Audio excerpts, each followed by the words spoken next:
So this morning I was praying, and have you ever been in a season where, or a time where, how you operated and the things you did in the last season no longer serves you in the new season? And in one season it was helping you, but in this season it is hindering you. So the things that come to mind for a great example is my children. So I have a 1-year-old, a 10-year-old, and a soon-to-be 8-year-old, right? So my 1-year-old requires more of my time. It requires more of my attention.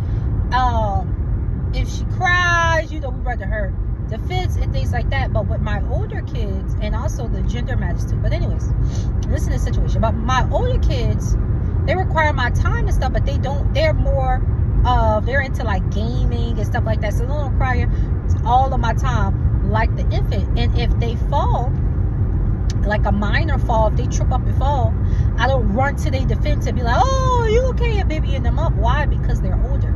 And so why I use that as an example is because when they were little, it was easier for me to, oh, come on, let me pat you on the back, let me cuddle you, oh, you okay, let me kiss your boo-boo, things like that, because that's what's required. That's required with my 1-year-old. But my almost 8-year-old and my 10-year-old, in order for me to do that in the season, it will hinder them, because it will teach them to depend on me, or depend on me as their mom, or depend on everybody to come to their defense when they fall, instead of learning how to get back up. As I'm saying it right now, think about a bicycle. When a child learns to ride on the bike, they're going to fall many times. And as a parent, without heart, you're like, oh, I want my child to get back on that bike. But if we stop them, we hinder them from learning how to ride the bike. If we stop them, like, oh no, that hurt my baby ain't getting on there, then it's going to hinder them from learning how to ride a bike, so they're never going to learn how to ride a bike.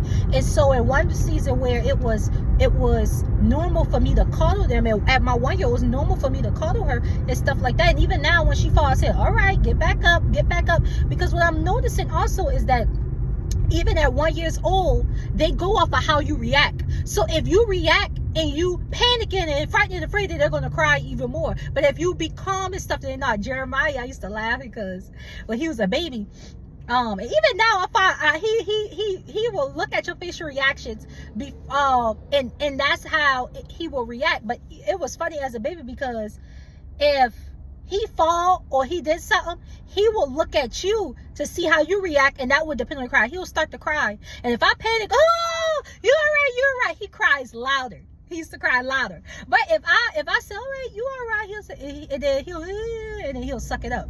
Because they're looking to see how you will react. And in life, what served you in one season may not be the thing that served you in the next season. What happens is we are using the same tactics. Oh, well, I got to be careful of who I let in. So I push people away and I don't let them in because they're protecting me. Okay.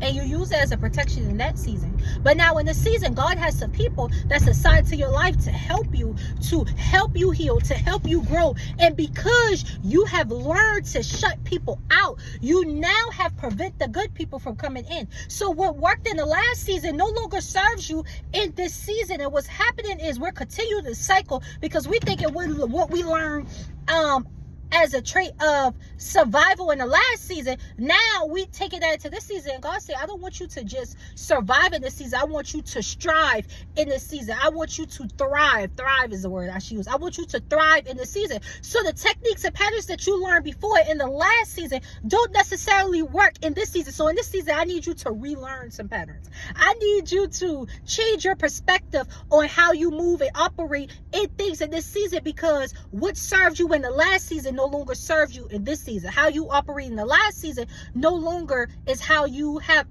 should operate in this season, because what blessed you back then is now a hindrance. I'm gonna say that again. What blessed you back then is now a hindrance. As my 1-year-old, if I call her because she cried, that shows an attachment. That shows she could trust me. But if I call her my 10-year-old, my 8-year-old, that shows that they can depend on me. Those are two different things. Those are two different stages in life. And so what served me in the last season can possibly be the thing that hindered me in this season. And so we have to do an evaluation as we move into seasons, as we move to new levels, as we move into height and growth in our walk, that we have to do an analysis of, okay, am I still operating like last season? And is this a help or is this a hindrance?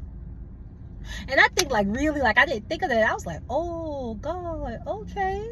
Like, he said, no, you doing this like how you did last season, and I need you to change that because this is no longer helping you.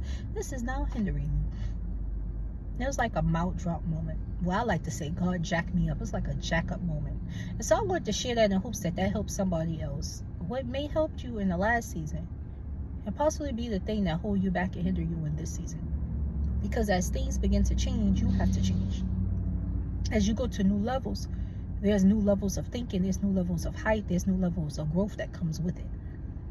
And so that's just something to challenge your mind on this great Thursday. I hope you guys have a great weekend. Bye.